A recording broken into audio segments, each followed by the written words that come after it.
Alam yung, ito nakakalungkot ang sagot niya, total resignation. Wala na kaming gustong gawin. Bakit? Ay wala namang ginagawa gobyerno eh. Tumutunog na yung sikmura. Hindi na nakakarating, naglalakad na. Ano mo ba yung iba, nagkakabayo na? Alam niyo ba, ito singit ko lang, yung nasabi niyo. In-interview ko kahapon sa show ko, si Kamar Balbuena ng Manibela. Ang tanong ko, ano bang mga gagawin niyo para makatulong sa drivers? Alam niyo, ito nakakalungkot ang sagot niya, total resignation. Wala na kaming gustong gawin. Bakit? Ay wala namang ginagawa gobyerno eh. Napapagod lang kami, nagagastusan lang kami. Hindi na kami kumikilos, nagtitiis na lang kami. Can you imagine, pag nawala na ng pag-asa ang taong bayan, delikado na yan. Kasabi nga ni Erap a hungry stomach knows no law. Yes. Yan ang mabigat yan. Di ba, dati nagrarally-rally pa yun, tigil pasada, sabi nila, kami rin na napaperwisyo, wala namang epekto sa gobyerno, wala namang ginagawa. May ginawa naman ang gobyerno. Minaximize nila yung oras, nabawasan ng isang araw ng trabaho, pero kawawa ang mga nagmamanibela dahil na pinagkukunan nila ng kanilang pang-araw-araw para sa pamilya. Nakakatawa, pero nakakagago. Tingnan nyo, ako, abogado ko ng Pasang Mazda, ito yung kapuitan nitong gobyernong ito. Ang papahala ng Malaysia, may Malaysia na akong kaibigan eh. Noon tumataas ang presyo, alam yung ginawa ng gobyerno. Siguro, let's say, ang gobyerno ay may 10 bilyon. Kinausap nila yung oil companies. Hanggang ganito lang ang presyo. Sinabi, itong presyo sa world markets sa kalakalan. Oo, sa kalakalan. Paano? Dilugi kami. Sabi, hindi. Yung diferensya, amin. So, mababa yung presyo, kontrolado yung presyo, everybody happy. Dito, anong ginawa? Ayuda. Mahirap po yung ayuda. Bakit? Ayon sa datos na nasa akin, 560,000 persons ang directly or indirectly dependent sa transport industry. Bibigyan mo ng 5,000 yan. Paano mo i-distribute yung 5,000 sa 560,000? Meron bang manpower ang DSWD para ibigay yan? Wala! Hindi ganun kalaki ang DSWD. Anong nangyayari? I-devolve nila sa LGU. Pag dinevolve na sa LGU yan, alam nyo na, patay na yan.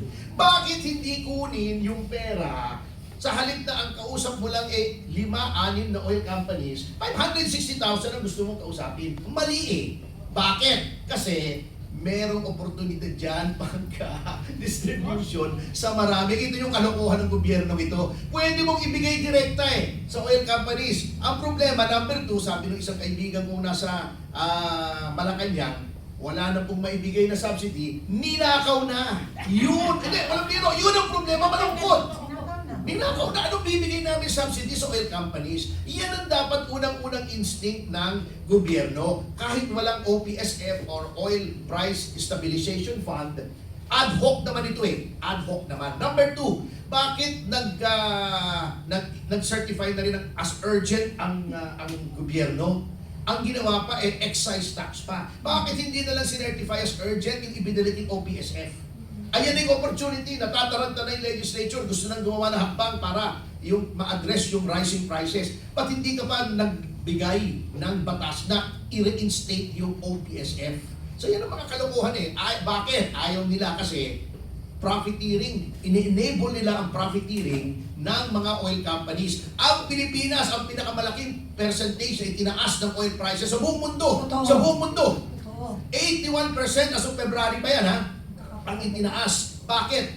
Hinayaan ng gobyerno na mag-profiteering, na tumiba-tiba ang mga oil companies. Kontrolado ng oil companies ang gobyerno, regulatory capture.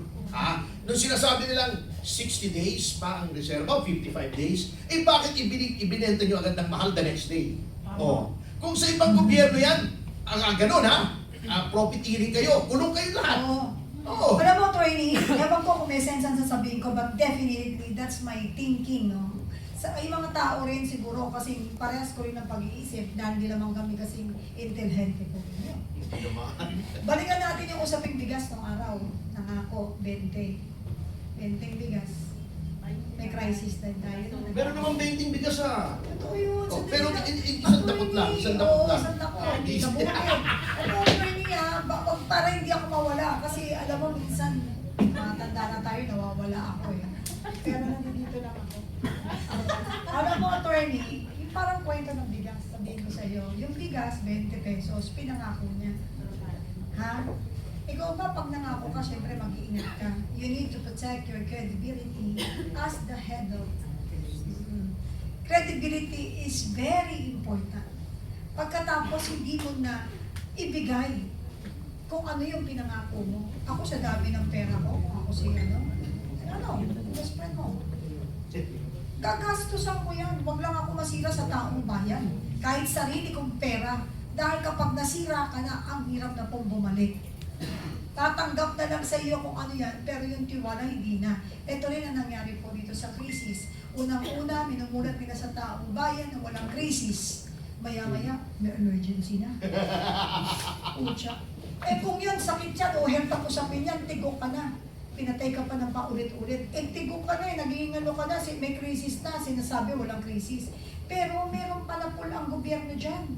At hindi totoo na 60 days.